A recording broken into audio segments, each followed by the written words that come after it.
Hey, all you cool cats and kittens. Welcome to week 2 of fourth quarter health. So, looking at last week, if you guys have any questions about the material that we covered or the assignments, whether it's the format or how to turn it in or anything like that, just let me know and I'm more than happy to work with you. I don't expect this to all work perfectly, and we're all kind of figuring it out as we go. So, again, if you have any questions about that, please do not hesitate to contact me.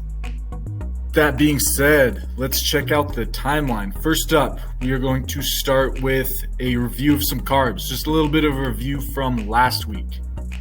When a carb enters the body, so starting right up here, mark that as our 1, carb enters the body through a process called metabolism, which we'll talk about at a later date. Right? It is broken down into individual units of glucose. So from there, that glucose is either going to be stored as fat or used for energy. One of those two. Now, in order for the glucose to make it to one of those spots, either being stored as fat or used for energy, it needs something to tell it where to go.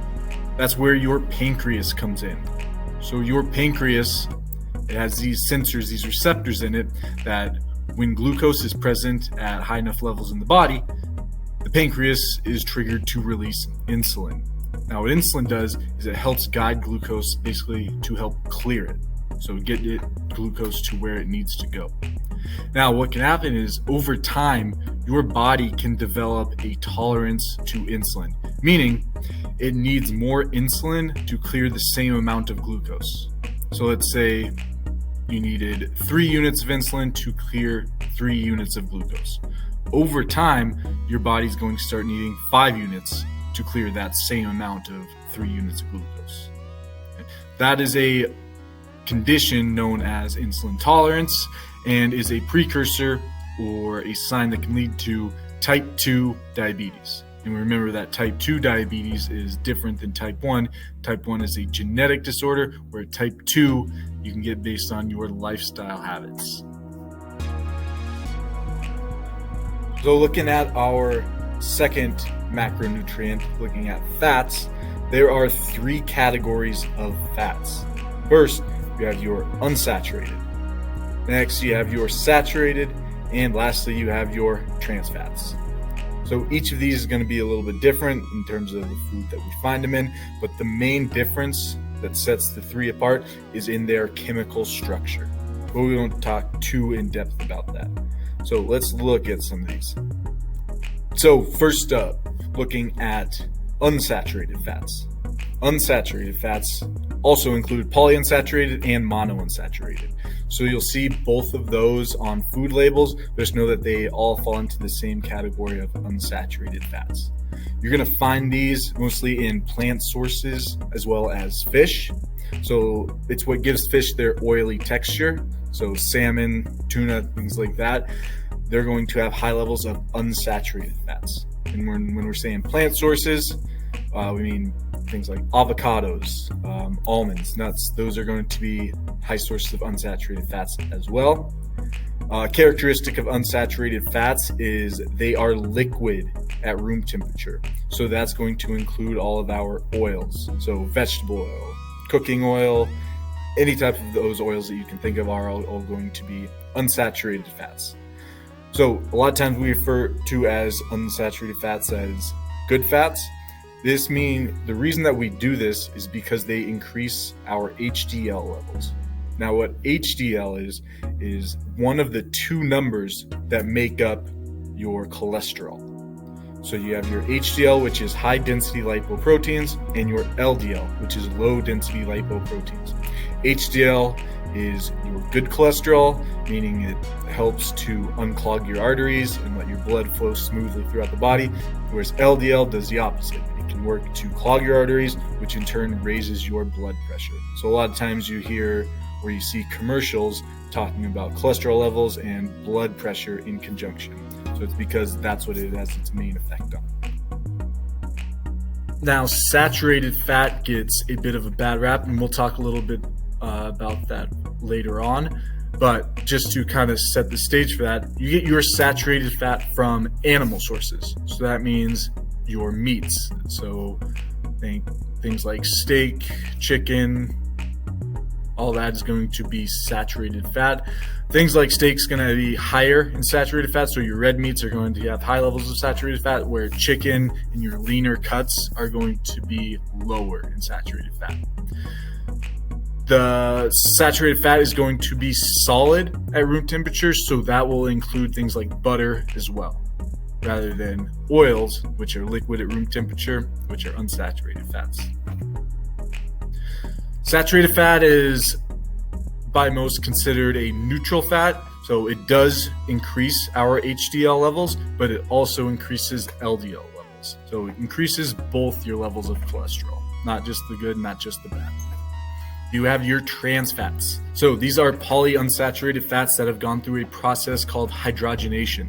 So this is a chemically altering process. So basically it's made in the lab, it's man-made. Trans fats are not something that you will find growing in nature. Basically they take a polyunsaturated fat and they alter its chemical structure, turn it into a solid. The purpose of this is to, one, increase taste, but also it increases shelf life. So meaning a product can stay in a grocery store for longer and have a longer expiration date, meaning so it can sell more. So from an economic standpoint, trans fats are something that is beneficial, but from a dietary standpoint, we don't get those same benefits. So this is a lot of times considered a bad fat. The reason for that is increases your LDLs and it has no effect on your HDLs. So all it does is increase your bad cholesterol with no effect on the good stuff. Now, a lot of time fat gets kind of a bad rap. We refer to it usually as a negative thing, but I personally think that's a bit unfair. So while there are some negative things about it, there is a lot to defend fat for. Right? So we are going to look at some of the benefits of fat in our diet.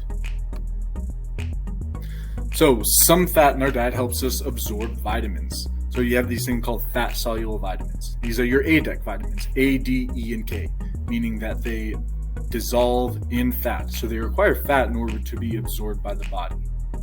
So think about eating salads. The reason that we have salad dressing is, one, to help it taste better, but also because you require that fat to help you digest a lot of those important vitamins that you're getting from that.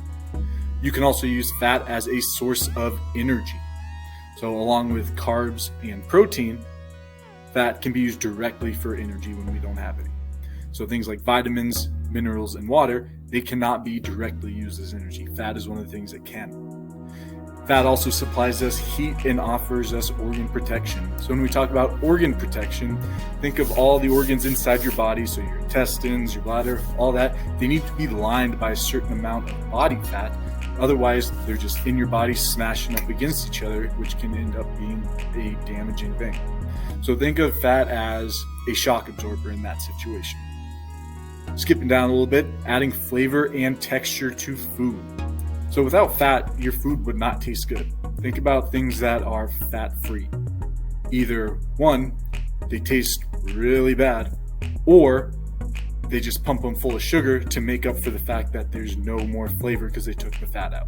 So when you're looking at fat-free foods, so a lot of salad dressing, snacks, they have that right across the label, fat-free in all caps. They want to draw you to that. It's because of our negative connotation with fat. Really, the stuff that they're either putting in is probably going to make it worse for you than had you just left the fat in there at the beginning, or it's just going to taste like cardboard.